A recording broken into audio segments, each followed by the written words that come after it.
sepuh gitulah ya. Tapi kenapa masih aja ngelakuin hal yang unnecessary dan unprofessional kayak gini? Seharusnya nih ya sebagai sepuh itu bisa nurunin ego dan nurunin emosi si temennya, si owner pemilik rumah makan itu gitu.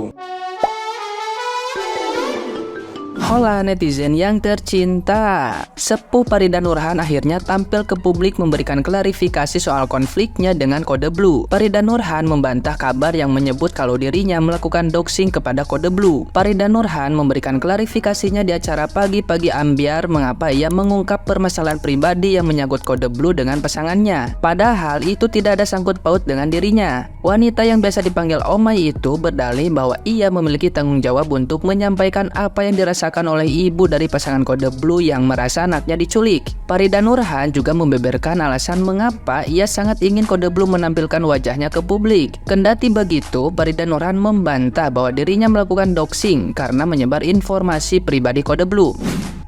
Oke, sampai akhirnya Farida Nurhan diduga melakukan doxing atau dalam tanda kutip membocorkan rahasia siapa itu Kode Blue. Ya. Betul ya? Tidak, saya tidak melakukan itu. Dari menyebut namanya?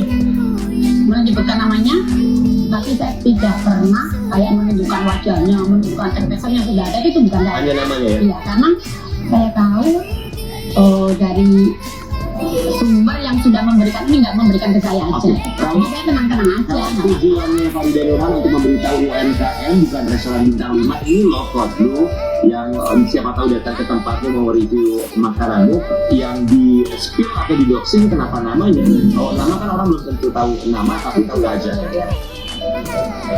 Tapi itu memang pancingan saya supaya Kode Blue menunjukkan wajahnya. Itu bagus loh kalau dia itu menunjukkan wajahnya. Jadi kalau dia nanti mereview ke warung-warung, seandainya warung-warung UMKM itu tidak ingin direview oleh Kode Blue karena takut nanti reviewnya habis, mereka tinggal nolak aja. Potongan video klarifikasi Farida Nurhan di acara Pagi-Pagi Ambyar itu diunggah kembali ke media sosial dan menuai reaksi dari netizen yang tercinta. Mereka menilai kalau sebenarnya Farida Nurhan panik ketika ditanya alasannya pasang badan soal masalah Bang Madun dan Kode Blue.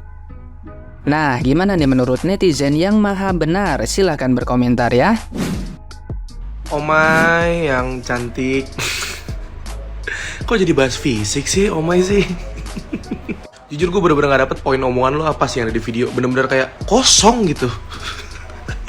Tapi mari kita breakdown satu-satu. Nah ini dia nih. Di video lo itu lo bilang lo gak suka kalau misalkan ada orang yang cuma modal kamera terus gini-gini kan. Lagi ini cuma joget nih. Canda. Terus lu bilang dia cuman head speech doang, nggak ada solusinya segala macam. Makanya lu lebih suka sama Chef Renata ya, yang sebenarnya itu juga nggak apple to apple sih. Coba lu tonton semua video Kode Blue. Semua lu tonton video semua Kode Blue ya. Ada kok solusinya. Bahkan menurut gua dia expert di bidangnya gitu. Dia mengerti apa yang dia makan, dia mengerti rasa, dia mengerti apa poin yang dia omongin, dan dia mencari solusinya dan dia memberi solusinya. Lu coba nonton videonya deh, semuanya deh. Terus lu selalu menjunjung tinggi standar nge-review food vlogger ya. Anjing ini ada bahasa Yunani-nya nih. Tolol apa kalau nggak salah. Gini ya Omaiko yang cantik, mari kita mengambil contoh dari yang bukan food vlogger deh. Let's say dari reviewer mobil. Ada Om Mobi. Itu emang dia kelihatan tuh komuknya. Kan kagak. Terus misalkan lagi dari band. Ada Slipknot. Omai tahu Slipknot nggak? Mereka tuh selalu pakai topeng kalau manggung. Emang itu ada standarnya? Intinya sih Oma ya, nggak semua orang itu nyaman di depan kamera. Nggak semua orang itu bisa untuk leluasa ngomong ketika mukanya dia ada di kamera gitu. Tapi mereka tetap mau berkarya. Emang kenapa masalah gitu? Enggak kan? Dan satu poin yang gue sebel banget dari omongan lu bilang kayak kita kan sama, kita kan mencari duit, ujung-ujungnya mencari endorse, senang segala macam. Omai, nggak semua orang itu money oriented kayak lu ketika berkarya ya. Itu camkan gitu. Anjing, gue sebel banget gue. Ada yang menganggap uang itu bonus, ada yang menganggap endorsement itu bonus. Jadi bisa nggak sih nggak semua orang lu sama ratakan gitu sama pola pikir lu? Terus lu bahas katanya lu lebih suka sama Chef Juna, tinggi, bertato, karismatik segala macem. Aduh, itu udah gak usah gue bahas lah ya. Itu udah di luar nara. Nurul. Anjing sampai bingung gue. Ya intinya buat semua reviewer makanan di Indonesia ya, gue sih cuma berharap lu bener-bener pengen memajukan UMKM di Indonesia sih, tanpa iming-iming apapun, dengan cara apapun terserah lu pada lah. Intinya berkarya dengan jujur aja sih kalau menurut gue. Aneh. Gila sih yo, gue bilang gila. Ini adalah drama per FNB-an paling heboh tahun ini menurut gue. Ini parah banget sih. Berawal dari review, berujung ke laporan polisi. Ini udah di luar Nurul banget sih. Gimana ceritanya dari si AA Juju nge-review Nyakopsa ya. Dan reviewnya itu memang kurang menyenangkan begitu, kurang lebih gitu kan. Tapi yang katanya review jujur. Setelah itu diikuti oleh review-review lainnya. Baru setelah itu berujung ke ranah pribadi gitu. Ranah pribadi, tiba-tiba ada yang nge-spill mamahnya si istrinya Code Blue kayaknya teleponan gitu sama Bang Madun. Baru habis itu Omai kayak nyebarin gitu, kayak ngasih dengar bahwa ini nih percakapannya kayak gitu. Maksudnya gue tuh kayak yang oh my god guys, come on, ini tuh udah kacau banget gitu loh. Udah gak nyambung satu sama lain. Ini dari mana kemana aja tuh udah gak nyambung gitu. Guys, come on. Ini kayaknya kalian pada kemakan emosi semua deh. Padahal ya benar sejujur-jujurnya. Kalau misalnya si Juju nge-review terus kayak gitu, ngomongin masalah kotor, masalah kresek, masalah apa gitu ya. Tahu nggak? Kalau nggak diramein, itu tuh biasa aja. Sumpah demi apapun tuh biasa aja. Orang tuh masih tetap akan datang. Orang masih tetap akan makan di situ. Yang bikin rame itu adalah respon-responnya. Kenapa harus jadi gede kayak gini? Astaga. Ini contoh ya menurut gua orang yang lebih mentingin masalah apa sih, emosi gitu ya. Jadi emosi dibandingkan kayak yang berpikir tenang dulu, baru habis itu kayak mikir apa sih hikmah dari balik ini, atau misalnya hal positifnya tuh apa sih kayak gitu. Ini kalian kalah semua sama emosi guys. Oh my god. Dan update terbaru ya, jadi Code Blue ini akhirnya akan melaporkan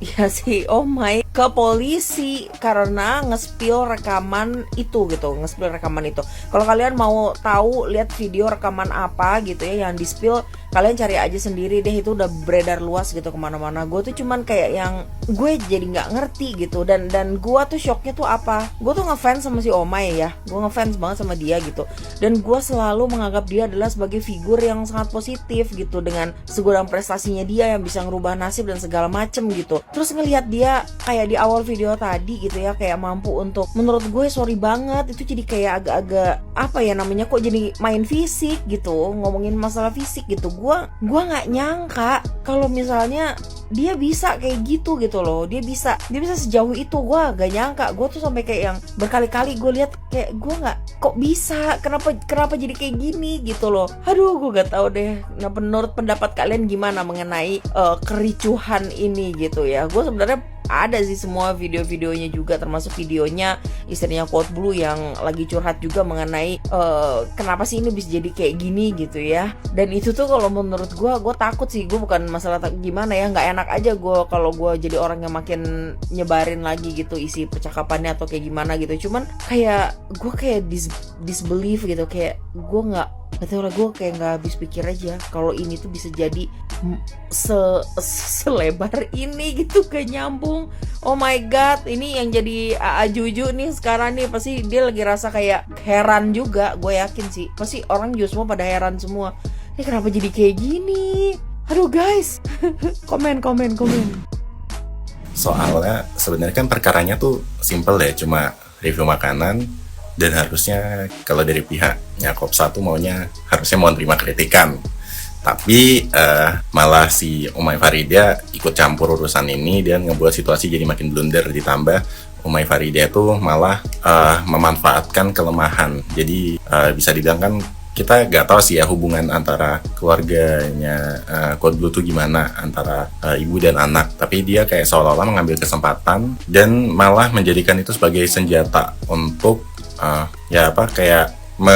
semakin memojokkan si Code Blue-nya. Tentu Code Blue tidak terima karena itu sudah masuk case doxing, alias mengambil istilahnya apa sih, kayak privasi, mengambil ranah privasi, dan itu udah nggak ada persetujuan sama sekali dari pihaknya Code Blue, cuma ada persetujuan dari satu pihak aja. Jadi wajar sih case ini bakal makin rame ke depannya. Sepertinya dunia food review ini sedang tidak baik-baik saja ya. Ya semoga kita bisa balik lagi ngeliat kontennya Code Blue yang normal seperti sedia kala dan semua orang kayak kembali ke jalannya masing-masing lah. Kayak intinya semoga case-nya selesai dengan baik. Itu aja. Terima kasih.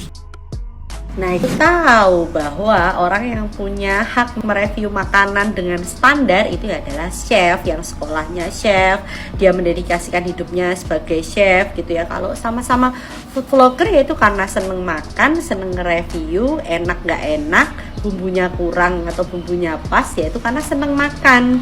Dan hidupnya dari endorse AdSense. Kita semua tahu karena aku juga mempergunakan jasa reviewer gitu. Nah, kalau harus menunjukkan muka, orangnya harus berkarisma dan lain sebagainya, kayaknya nggak perlu. Karena apa? Karena yang direview makanan. Michelin star itu nggak ketahuan loh siapa yang nge-review, tapi tiba-tiba warungnya dapat aja gitu kan Michelin star gitu. Tapi sebenarnya orang-orang di dalamnya siapa nggak ketahuan. Jadi ya, aduh, kalau udah ke fisik dan pribadi kurang. Yang gue bingung adalah si Farida Nurhan ini kan udah bekerja di dunia digital dan entertain ini selama bertahun-tahun, ya udah sepuh gitulah ya. Tapi kenapa masih aja ngelakuin hal yang unnecessary dan unprofessional kayak gini? Seharusnya nih ya sebagai sepuh itu bisa nurunin ego dan nurunin emosi si temennya, si owner pemilik rumah makan itu gitu. Ya udah harusnya minta maaf aja dan bakal evaluasi usahanya supaya bakal lebih baik lagi gitu. Tapi ini enggak. Sampai teriak gue. Ya aneh aja menurut gue gitu. Apakah dengan nyebarin aib orang lain akan ngebuat lu tuh jadi ngerasa punya temen gitu karena aib lu dan keluarga lu udah tersebar gitu. Ya tapi kita nggak tahu lah ya, namanya manusia.